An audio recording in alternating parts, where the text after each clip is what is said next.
It's time for another Uncle Gregory Let's Play back in Bloodborne, yay. I'm up against a new boss in the new zone, Forbidden Woods. And having a bit of trouble with this guy actually. He's a really tricky fight. This is my first, oh no, actually I guess it's my second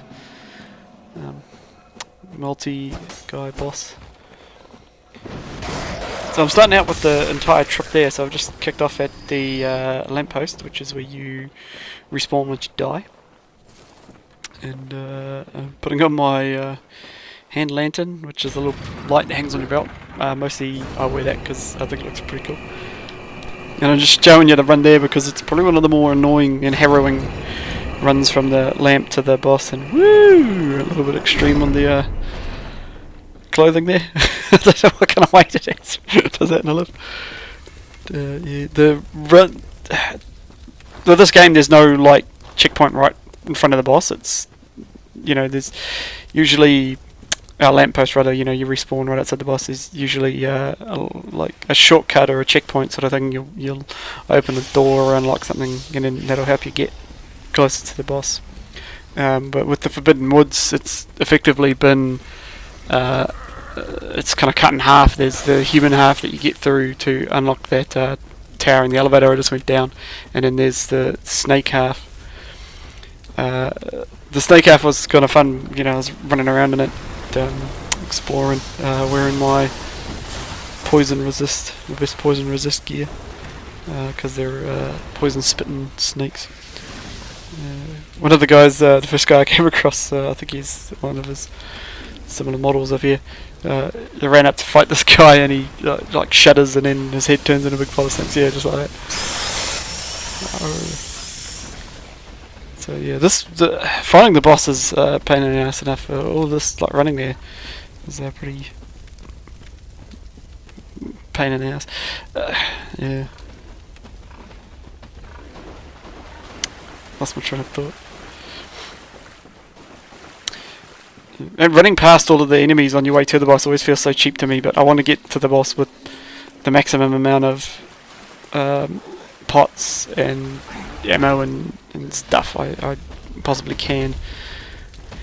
And the safest way to do that is to literally just, you know, find the path and just run it. You'd think that would mean that when you're out exploring it would be safer to just like run around like a madman, but I don't know, it often feels safer to sort of pick your fights and fight them as you choose. So this has been my final go of this night. I've had like 4 or 5 goes already. Fighting much better this time round. Actually, all night. Actually, I've been pretty good at it. I've been much more aggressive after a cheeky bit of research on the boss. These guys have an enraged timer and a damage level that they'll mutate in. So the old WoW thing, you know, a boss would enrage after a certain amount of time, or they would, you know, change after a certain amount of time. Yeah, these guys have both. So if you're taking too long with a fight, they'll switch up. Also, if you kill one of them, they'll switch up. So basically, you know, at some point you're going to have them change on you. It's kind of unavoidable. Yeah.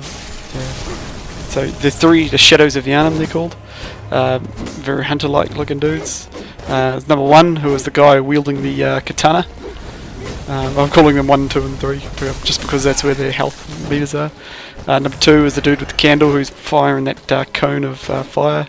He's a heavy drinker, that guy. And number 3 is the mage at the back, who's, you know, a sissy hiding at the back.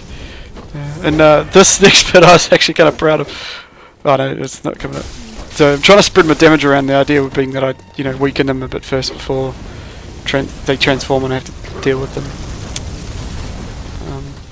And then more powerful state. I think the guy with the candle is the one I want to get rid of the most. When I first couple of goes, I was focusing my attacks on this fireball spitting dude, but the candle guy's altered state, he'll summon these friggin' snakeheads that burst up out of the ground and bite at you, and they're friggin' hard to spot, with so much of your attention taken up by the guy you're fighting, which has been a real problem for me this whole fight. Trying to keep all 3 of them on screen and, you know, focus on them and stuff. See, because that right there keeps happening to me. I rush forward to attack, you know, get some hits in, and then move on, and I have actually lost track of the other two guys. Yeah. So the guy with the katana, the guy without any fire, he just comes straight at you like a wild man. Just playing it defensive, falling back. And he overextends himself and actually gets himself trapped all by his lonesome, and I start warping on him behind this huge grave marker. You can just see that he's just transformed there. You know, the snake's burst out of his chest. And I actually thought I had him. If I hadn't been greedy, if I'd have just fallen back and just taken it a little easier, I would have killed one of them. Right there and there. But yeah, there's no kill at this one, so it's not a satisfying thing. Another reason I wanted to get this guy down is because of his altered attacks, the one I hate the most. But look at the length on that. That's a big long strike. So that's it. This is the next boss for me in Bloodborne. I'm going to keep pressing on. I've stopped playing Metal Gear for a little bit. Yeah, still liking the game, still loving it. And I guess that's it. So bye from me, and may the good blood guide you.